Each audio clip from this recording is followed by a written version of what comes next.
अक्सर लोग पूछते हैं जो खाली पेट वाले मैदे के कैप्सूल होते हैं इनका इस्तेमाल कहीं गुर्दों पे इफेक्ट तो नहीं करता।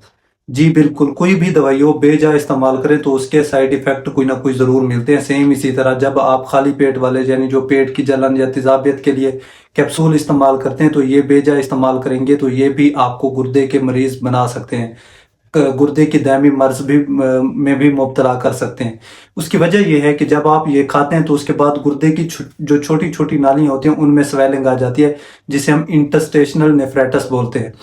सो जब आप इनको बेजा इस्तेमाल करेंगे तो आपको इंटरस्टेशनल नेफ्राइटिस होने के चांसेस ज़्यादा होते हैं। ना सिर्फ ये बल्कि इसके साथ और भी इफेक्ट मिलते हैं।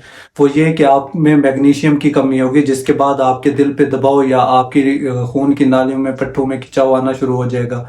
इसके अलावा कैल्शियम की कमी भी हो सकती है और इसके साथ आपकी हड्डियां भी कमज़ोर हो सकती हैं।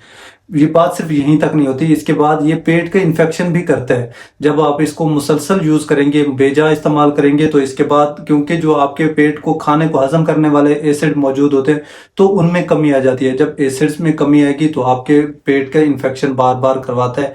सो कोई भी दवाई हो पहले तो कोशिश किया करें अपने डॉक्टर के मशवरे से, नहीं तो आपने कम से कम उनको एक्सेसिव मिकदार में नहीं लेना, ज्यादा मिकदार में नहीं लेना। जरूरत के वक्त थोड़ी बहुत खा लें। इवन कि आजकल जैसे ये चल रहा है तो ये बहुत ही गलत है, इसको थोड़ा कम इस्तेमाल किया जाए तो ये बेहतर होता है। अपना ख्याल रखें, अपनी सेहत का ख्याल रखें। सेहतमंद गुर्दे, सेहतमंद जिंदगी। Thank you so much.